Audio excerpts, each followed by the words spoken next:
Ngayong araw ay naimbita ng Pogi sa isang liga sa Tanay Hoops Season 1. At tuwang-tuwa lang ako dahil magagawa ko na rin ang mga moves na matagal ko nang tinatago. Ang tawag nga pala dito ay Pac-Man stretching. Para kung sakaling masiko man ako matuhod, suntukan na agad. Bagay na bagay ito sa mga physical na manlalaro. Kaya kung gusto nyo rin matuto, sparring tayo. Bago ako maglaro ay nagpaalam muna ako sa mga anak ko. Pati sa asawa ko na si Dayan. Ay, Jarlyn pala. Habang nasa biyahe, ramdam na ramdam ko ang kapugian ko habang nasisinaga ng araw. Nakakainis lang kasi umagang-umaga naglalabasan na naman mga dimple ko. Kaya yung mga babae napapatigil talaga pag nakikita ako. Nasa court na ako at sabi ng captain ball namin, bangko muna ako. Kasi late na daw talaga ipapasok ang secret weapon. Gigil na gigil pa naman ako dyan. Gusto ko na mag-top board kasama paa. Pero habang nakaupo, kailangan ko makatulong sa team ko. Depensa! Depensa!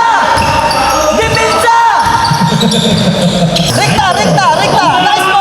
Sa mga oras na to, ay nilamangan na kami kaya ipinasok na ang poging secret weapon. Ang akala ko nga maupo na lang ako maghapon habang may bit-bit na galon. Kaya hindi ko talaga sinayang ang oras na to. Pagpasa nga ng kakampi ko ay ramdam ko na nasa momentum ako. Kaya tiniraan ko agad ang bantay ko gamit ang moves na naimbento ko. Ang hook shot, white dragon. Pagpasok nga nun ay nagulat ang kalaban namin kaya nagpa-time out agad sila. Depensa, depensa. Pero, okay sa selaks mo.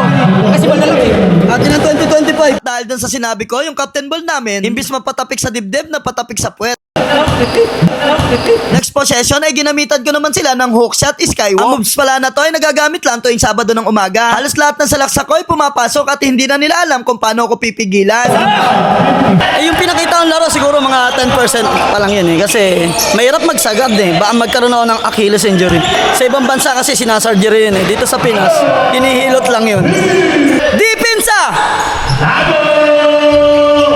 Kopal talaga. Sayang yun lamang na ginawa ko. Pasok na ako. Huwag natin sila papalamangin.